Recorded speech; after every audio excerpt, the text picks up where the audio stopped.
China has taken a bold and unexpected step in the ongoing global economic struggle, shifting the balance in a way that few in Washington had anticipated. For years, the U.S. had assumed it held the upper hand, confident in its currency, its trade power, and its control over global markets. But that confidence has given way to confusion. As tensions grew and U.S. officials demanded that China stop manipulating its currency, it wasn't the Chinese yuan that gave way. It was the U.S. dollar. The dollar dropped sharply, taking markets by surprise and sending shockwaves through the global financial system. American industries are now feeling the pressure. Tariffs that were once seen as a way to force China into economic submission are instead hurting U.S. businesses. Trade flows are drying up. Shipments from China have dropped by more than half, a dramatic decline that signals something much bigger than a temporary disruption. It's a sign that global trade patterns are shifting in a deep and lasting way. Retailers in the U.S. are struggling. Companies like Walmart and Target, already dealing with supply chain problems from the pandemic, now face serious shortages. Shelves are getting harder to restock. Inventories are running low. If trade conditions don't improve soon, stores could start running out of essential products in a matter of weeks. Inside the U.S. government, there's growing concern, but little direction. While some leaders push for stronger action, even calling on allies like the U.K. to cut ties with China, other nations are hesitant to follow. China, meanwhile, continues its strategy with patience and precision. This is not just a short-term play.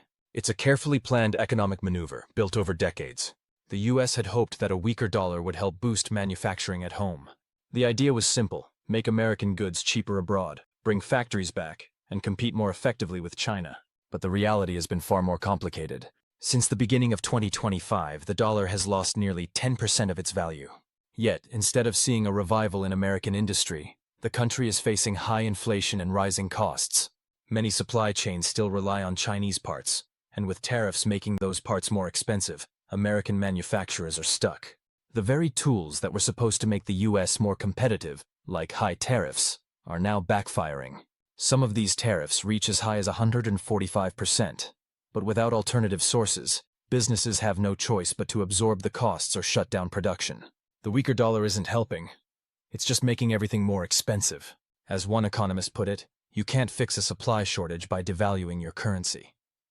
That one line now sums up the U.S. problem. In contrast, China has remained calm and focused. While the U.S. economy struggles, the Chinese yuan has only slightly weakened, a sign of careful control rather than chaos. Instead of reacting with panic, China has injected over $1.5 trillion into its economy through targeted support, keeping domestic demand steady and exports strong. Its financial system has been reinforced, not rattled. As American shipping volumes continue to collapse, down 61% from China by April, alarms are ringing. The National Retail Federation has warned that if the situation doesn't stabilize quickly, shelves in American stores will begin to empty. Prices on goods are already spiking. Electronics are up 32%, furniture by 45%, and core consumer prices jumped 1.1% in a single month. This goes beyond inflation. It reflects deeper problems in the economic system. Despite the growing signs of trouble, U.S. leaders maintain that tariffs are just a short-term tool. But time is running out. The U.S. economy isn't bouncing back. The dream of bringing manufacturing home and revitalizing American industry is starting to fade. The Federal Reserve's March 2025 report paints a grim picture. Factory output is falling, capacity is underused, and costs continue to rise, especially in sectors like construction and machinery that still depend on Chinese imports. Job openings in manufacturing are shrinking too. According to the latest data, there's been a 17% drop year over year. The pieces just aren't there anymore. Raw materials, skilled workers, and reliable supply chains are all missing. And the falling dollar, instead of giving the economy a boost, is driving up prices even more. Another economist summed it up clearly. This isn't clever economic strategy. This is dysfunction. Meanwhile, China continues to move forward with quiet confidence. Its central bank is using the drop in the dollar to strengthen the domestic economy. The yuan remains stable and exports are holding firm. With trillions poured into the financial system, China has kept liquidity flowing and growth on track. Its trade surplus is growing, and its position in global markets is solidifying. This isn't just a response to U.S. policy. It's a long-term plan being carried out with precision. While America scrambles, China is tightening its grip on global trade. And caught between these two major powers is Britain, trying to navigate the shifting economic landscape unsure of which path to follow. The United States has been turning up the heat on Britain, urging it to cut economic ties with China. But the numbers make one thing clear. That's easier said than done. In 2023, China provided over 7% of UK imports and bought just over 4% of its exports. Cutting those links wouldn't just be disruptive, it would hit core industries hard, especially electric vehicles and pharmaceuticals, which rely heavily on Chinese parts and components. Chancellor Rachel Reeves has pushed back against the idea of decoupling, calling it economic suicide. But despite her warnings, the pressure from Washington continues to mount. In Parliament, the debate simmers, but elsewhere, signs show the UK is quietly making its own decisions. The London Stock Exchange is preparing for more Chinese IPOs, and the broader message is clear. Britain is not ready to slam the door on Beijing. This has sparked criticism from across the Atlantic. Former White House official Peter Navarro accused the UK of bowing to China, even calling it a compliant servant in the Telegraph. But behind the rhetoric lies a far more complex picture. Global alliances are shifting. National interests are no longer perfectly aligned, and Britain seems determined to follow a different path.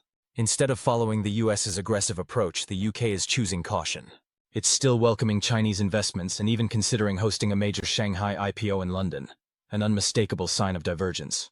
A leaked cabinet memo obtained by The Guardian reveals growing discomfort within the UK government about America's tariff-first strategy. One senior official even described Washington's push as economically self-destructive. So while the US doubles down, Britain is recalibrating. Not because it's afraid of taking a stand, but because it must. Automatic alignment with US policy no longer fits the moment. The UK is beginning to shape a more independent foreign policy, one that focuses on long-term resilience rather than headline-grabbing gestures. Still, the political noise remains loud. Navarro warned in a speech that if China can't suck American blood, it will suck the UK dry. But the facts don't support that kind of fear-mongering. In reality, Chinese investment in the UK fell by 27% in 2024. British regulators have blocked access to sensitive infrastructure, including the decision to ban Huawei from the country's 5G network, a move led by MI5. So no, Britain isn't rolling over. It's navigating a tense global moment with care. Former National Security Council advisor Fiona Hill sees this not as weakness but as strategy. She argues that Britain isn't picking sides, it's picking stability. It treats trade as negotiation, not war. And there's good reason for that approach. Both the US and the UK are under pressure at home. America's GDP shrank by 0.3% in early 2025. Real wages are down. In the UK, youth unemployment is rising, and new housing construction is down more than 20%. These are not times for risky moves. That's why trade policy today is about much more than just trade. It's about politics, economics, and survival. Every tariff, every deal, every headline is shaped by both global rivalries and domestic concerns. Political scientist Dr. Wenty Sun describes this as a two-level game, where leaders must juggle foreign tensions with public expectations at home. Trump is promising to bring industry back to America. Reeves is betting on a balanced multipolar future. Neither can afford to lose face. Meanwhile, China and the US both claim they're open to talking, but neither is making the first move. China's Ministry of Commerce says it's still assessing the situation. The US Treasury says negotiations are possible. But beneath the polite language is a strategy of silence and ambiguity, echoing the old Cold War days when uncertainty itself was used as a tool. A post on Chinese social media put it bluntly. The US must be the more anxious party. Still, US Treasury Secretary Scott Bessent has hinted that a deal could be on the table if China is ready to engage. But for now, the ambiguity continues, not by accident but by design. Meanwhile, financial warning lights are flashing. By April 2025, over $17 billion in short positions were placed against the US dollar, up sharply from earlier in the year. The Bloomberg Dollar Index is down nearly 10% since January, pulled down by trade gaps, policy confusion, and declining imports. The gap between yields on US and Chinese government bonds has shrunk to levels not seen since 2006, making American assets less appealing to global investors. According to Morgan Stanley's analysts, this is no longer just a trade issue. The dollar itself is caught in the crossfire of a larger battle over global economic power.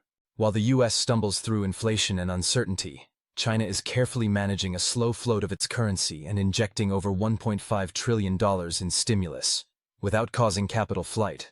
It's a sharp contrast, and the message is clear. The global economy is shifting. Power is no longer concentrated in one place, and countries like the UK are being forced to find their own path through an increasingly unpredictable world.